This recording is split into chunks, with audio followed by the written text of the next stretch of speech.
Buonasera, da Sicilia 24 i titoli del telegiornale. Mario Ciancio assolto dall'accusa di mafia perché il fatto non sussiste. Formula piena nella sentenza pronunciata dalla prima sezione del Tribunale di Catania nel processo durato 7 anni. L'editore ha detto: ho sempre avuto fiducia nella giustizia. Con questa struttura mio figlio si sarebbe salvato, parla il padre di un giovane morto per overdose da crack, presente all'inaugurazione del primo centro di pronta accoglienza di ASP e Regione a Palermo. Sciolto per infiltrazioni mafiose il comune di Randazzo, nel catanese, in arrivo 3 commissari prefettizi fino alle nuove elezioni tra 18 mesi. Fermato per un controllo, sfuggì alla cattura, emergono nuovi dettagli sulla latitanza disinvolta di Messina Denaro, complici anche le varie false identità che si era procurato. Sono pronti i nuovi cordoni per il Fercolo di Sant'Agata. L'anno scorso si era spezzato il sinistro durante la salita dei Cappuccini e la processione era ripresa dopo una sostituzione provvisoria. A Catania si riattivano le telecamere per smascherare gli incivili. Nel giro di vite sulle discariche a cielo aperto, avviata la bonifica di via Fondo Romeo. Il Catania si rituffa in campionato. Domenica sera al Massimino arriva il Monopoli, trasferta a Torre del Greco domani sera per il Messina, atteso dallo scontro salvezza contro la Turris.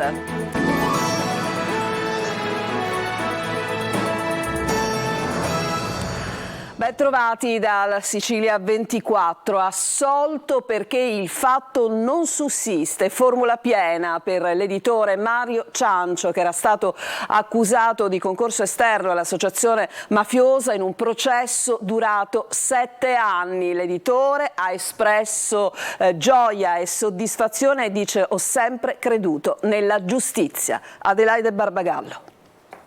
Non è mafioso, non ha favorito alcun boss. Mario Ciancio Sanfilippo, editore del quotidiano La Sicilia, è stato assolto con formula piena perché il fatto non sussiste. La sentenza è stata pronunciata dalla prima sezione penale del Tribunale di Catania nel processo per concorso esterno celebrato nei confronti proprio dello storico imprenditore ed editore.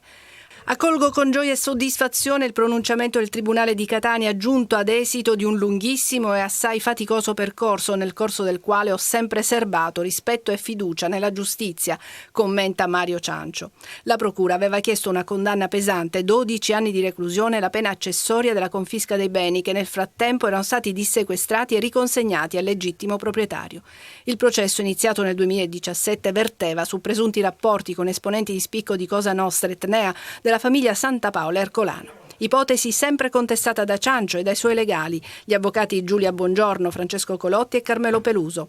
La verità ha trionfato, commentano commossi. Un'avventura durata quasi 7 anni, in esito alla quale possiamo dire che la verità ha trionfato. Il Tribunale ha messo la parola fine a una brutta vicenda nella quale certamente una persona di grande spicco e di grande rilevanza a Catania è stata particolarmente coinvolta. È una delle sentenze più belle da un punto di vista professionale, la commozione è dovuta al risultato certamente, ma anche al pensiero che con questo dispositivo viene restituita dignità a Mario Ciancio Sanfilippo, e questo, diciamo, è l'obiettivo più importante. In una prima fase dell'inchiesta la Procura aveva chiesto l'archiviazione del fascicolo, ma il GUP Luigi Barone aveva rigettato la proposta e disposto nuove indagini. Il GUP Gaetana Bernabò Di Stefano aveva invece poi rigettato la successiva richiesta di rinvio a giudizio presentata alla Procura e disposto l'archiviazione dell'inchiesta, ma la sua decisione è stata annullata alla Cassazione. Il GIP Loredana Pezzino, il 1 giugno del 2017, ha disposto il rinvio a giudizio dell'imprenditore ed editore. Nell'ambito della stessa inchiesta, il 22 gennaio del 2022, con decisione della Cassazione che ha ritenuto inammissibile il ricorso alla Procura Generale, è diventato definitivo il dissequestro dei beni stimati in 150 milioni di euro, riconducibili a Mario Ciancio Sanfilippo, che era stato disposto alla Corte d'Appello di Catania, compreso il suo gruppo editoriale. E veniamo all'emergenza crack. È stato inaugurato a Palermo il primo centro di pronta accoglienza di ASP e Regione. Al taglio del nastro, oltre al governatore Schifani, anche il padre di un ragazzo deceduto per overdose da crack, che ha detto: con questo centro mio figlio si sarebbe salvato. Marco Gullà. Ok.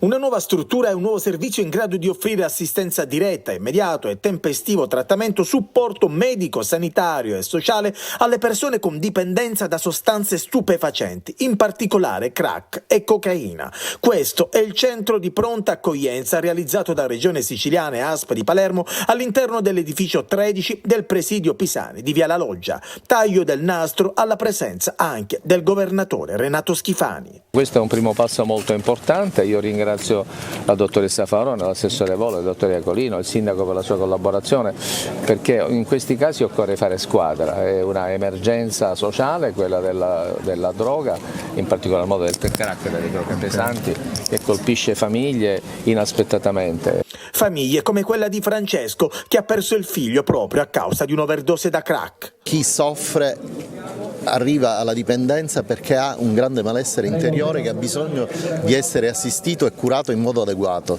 cosa che non è avvenuta per il mio Giulio. Quindi io oggi sono da una parte sono felice, dall'altra sono arrabbiato perché Giulio, se ci fosse stata una struttura come questa, probabilmente sarebbe stato aiutato in modo adeguato.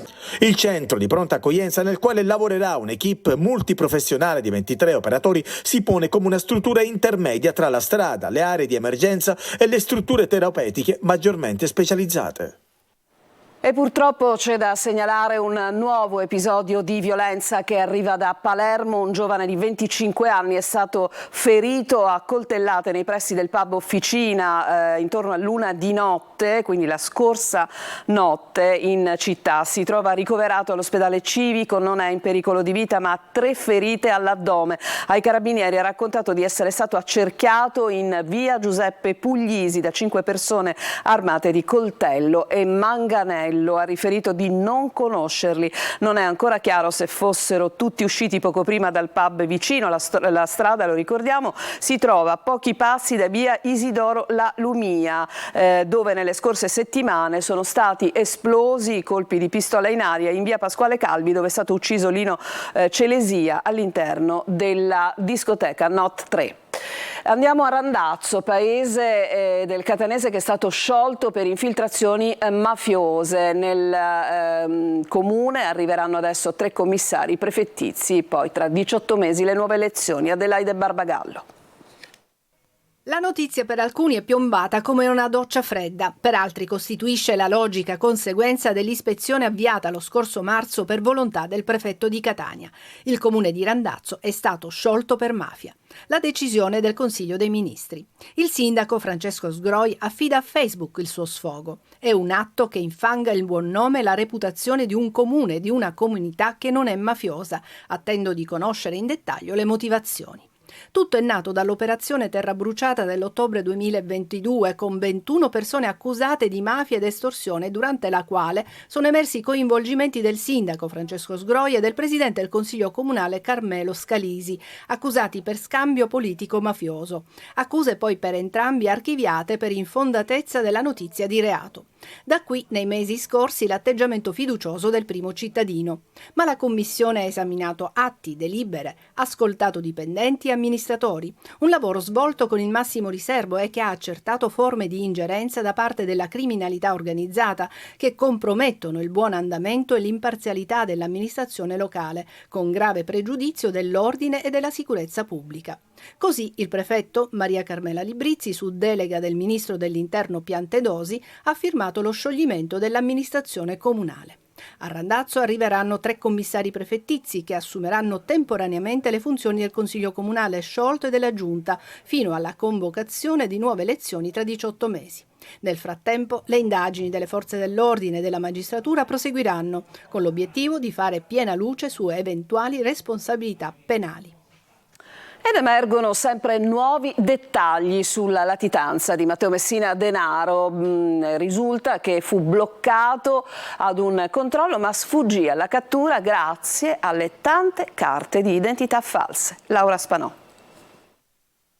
Era sicuro Matteo Messina Denaro che rimanendo nel trapanese nessuno lo avrebbe mai tradito e quindi nessuno lo avrebbe mai trovato. La prova è il fatto che per 30 anni ha vissuto in modo spregiudicato la sua vita da latitante, beffandosi di quanti lo hanno cercato notte e giorno nel triangolo d'oro della provincia, quel Belice impoverito che è rimasto a fianco del boss. Ma non solo, viveva a Campobello da 4-5 anni e questo nonostante questo paese e la vicina Castelvetrano fossero oggetto di continui blitz delle forze dell'ordine. Ora si apprende che Messina Denaro fu fermato in un posto di blocco ma non fu riconosciuto. È stato attraverso una serie di controlli incrociati che è venuta fuori quest'ultima verità sulla latitanza del boss. Tra le carte sequestrate nel covo di vicolo San Nicola a Campobello di Mazara, gli investigatori che indagano alla ricerca dei fiancheggiatori che hanno favorito la latitanza del boss hanno rinvenuto numerose carte d'identità false. Tra queste è spuntata fuori anche quella che 7 anni fa i carabinieri controllarono nel corso di un posto di blocco nel Trapanese. I militari in servizio non riconobbero però la loro latitante.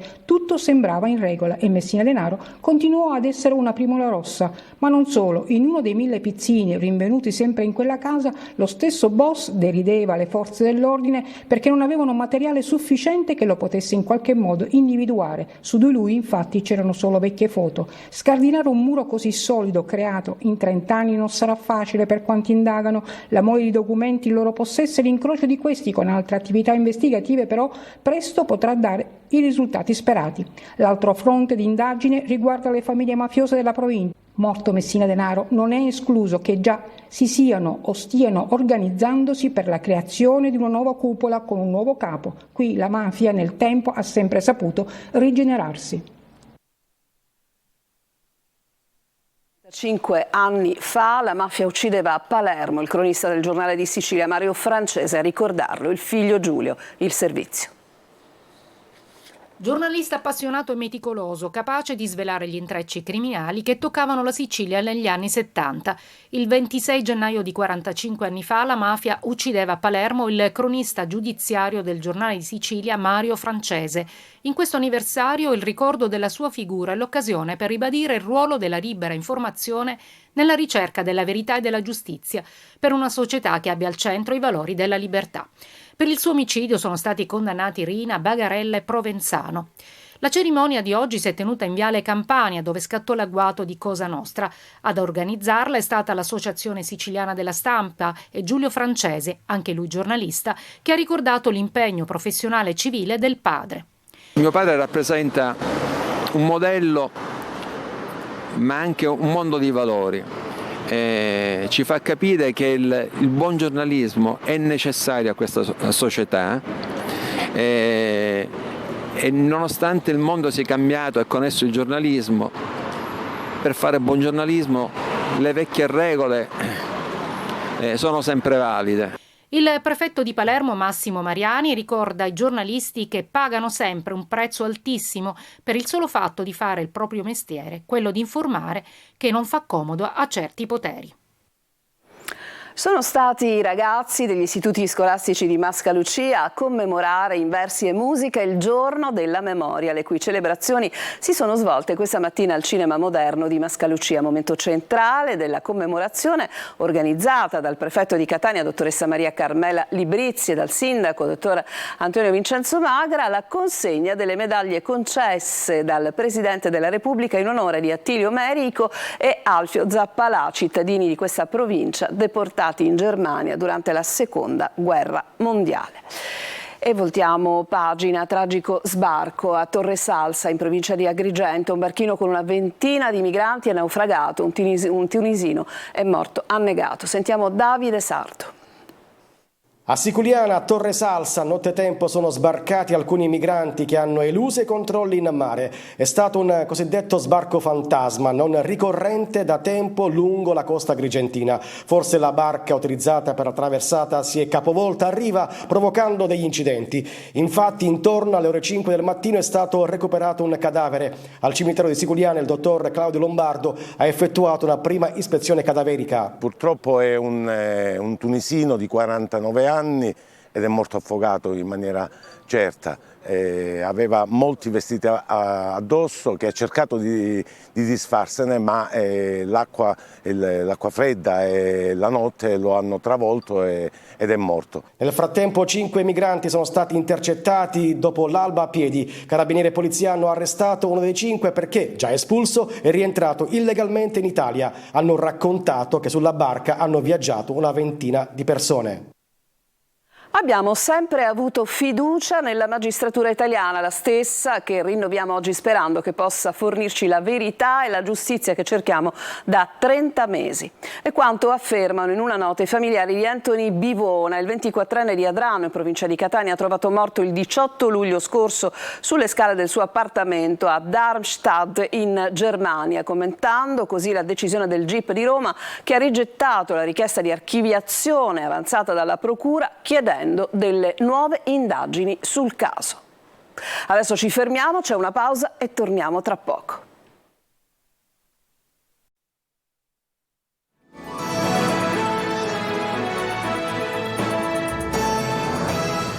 Entriamo in studio, ci occupiamo della festa di Sant'Agata, è ormai innescato il conto alla rovescia e sono arrivati, sono pronti nuovi cordoni per il Fercolo, sono ancora imballati, verranno posizionati il 4 febbraio per l'uscita. Sono nuovi perché, lo ricordiamo, lo scorso anno si era spezzato il cordone sinistro all'inizio della salita dei Cappuccini. Eva Spampinato. Eccoli i nuovi cordoni del Fercolo di Sant'Agata, sono ancora imballati e pronti per essere inseriti in questi ganci, uno rosso e uno verde.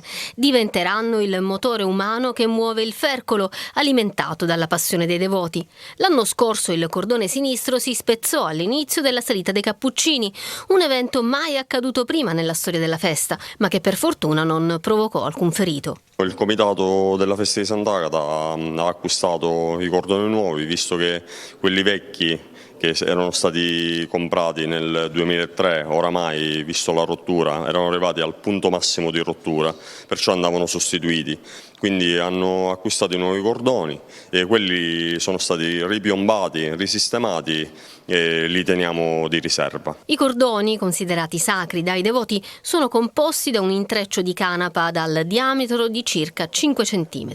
Sono lunghi 120 metri il destro e 125 metri il sinistro, con a capo le cosiddette maniglie. Adesso provvederemo alla piombatura affinché il cordone sia pronto per poter andare in processione e tirare il Fercolo di Sant'Agata.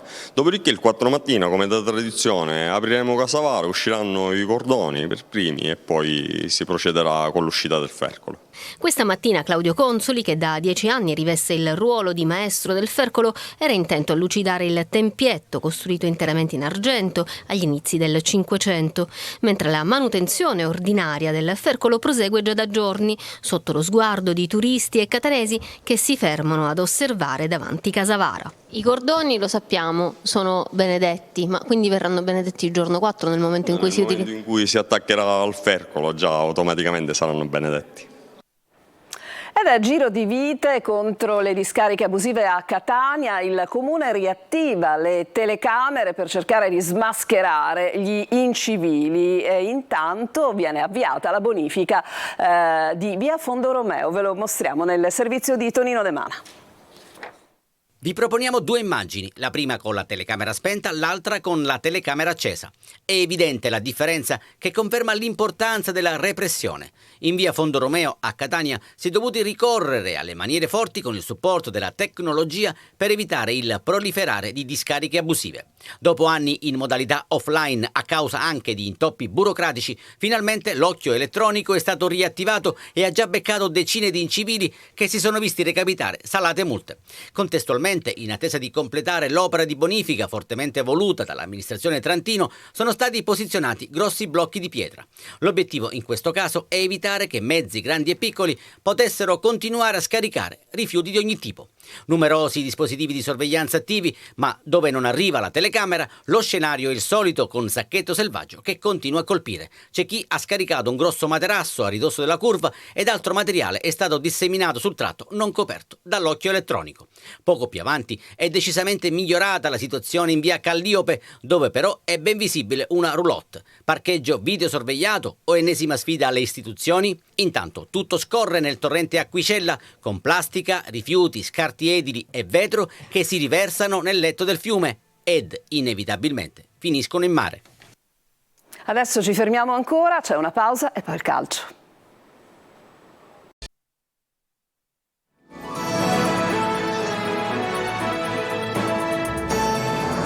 Calcio in chiusura del telegiornale, chiusa la parentesi Coppa Italia con la sconfitta nella semifinale d'andata, il Catania pensa adesso al campionato e domenica sera arriva il Monopoli, intanto si continua a lavorare sul mercato. Francesco Triolo.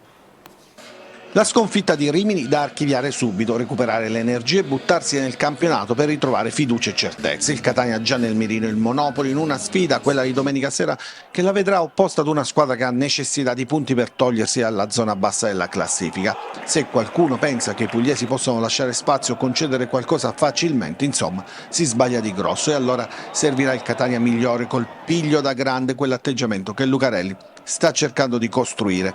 Peraltro è diventato il nuovo centro del gioco, a prescindere da chi lo sostiene da dietro. Zanellato, Quaini piuttosto che Welbeck. L'ex livornese e Chiricò, uno degli oggetti del desiderio di tante società, possono rappresentare iniezioni di fantasia e si è visto anche in Coppa. Il mercato ancora può cambiare assetti, ma non di molto. Il Catania ha chiuso per Teio De Benevento, ma prima deve far uscire qualcuno, come l'esterno offensivo Marsura, i centrocampisti Ladinetti e Rizzo, il difensore Mazzotta, il jolly di centrocampo Rocca che però ha detto no al Benevento, oltre a Bocic. Ecco, su Bocic si sta costruendo l'operazione di mercato per portare Artistico in rosso-azzurro. L'offerta del Catania è Bocic più soldi, ma la Virtus chiede una cifra vicina al €1.000.000, oltre Bocic, e la possibilità di tenere Artistico sino alla fine della stagione. Si sta lavorando. Le attenzioni inoltre sono rivolte verso Kevin Averi, 21enne, albanese dell'Ascoli, il cui cartellino è di proprietà del Torino. Trasferta a Torre del Greco domani sera per il Messina che è atteso dallo scontro salvezza contro la Turris. Sentiamo Sergio Colosi. Dai testacoda agli spareggi salvezza, il passo è breve per il Messina che dopo aver regolato con inattesa facilità Casertana e Taranto è impegnato domani sera a Torre del Greco e sabato prossimo al Francoscoglio contro la Virtus Francavilla, formazione all'inseguimento dei giallorossi. Una piccola fetta di permanenza senza passare dai play-out dipende dall'esito dei due confronti. Il Messina domani sera è atteso da una gara complicata sotto tutti i punti di vista, ambientale compreso. Turris con 5 punti di ritardo dai peloritani e la novità Leonardo Menichini in panchina dopo l'esonero di Caneo. Della squadra in salute, capolista a sorpresa nelle prime giornate, è rimasto ben poco. Pronti al rientro dall'inizio Ortisi sulla fascia e Franco in mezzo al campo a far coppia con Frisenna. Mancherà ancora Firenze, dopo la febbre è diventato papà. Confermato per la terza volta consecutiva, quarta assoluta, il modulo 4-2-3-1.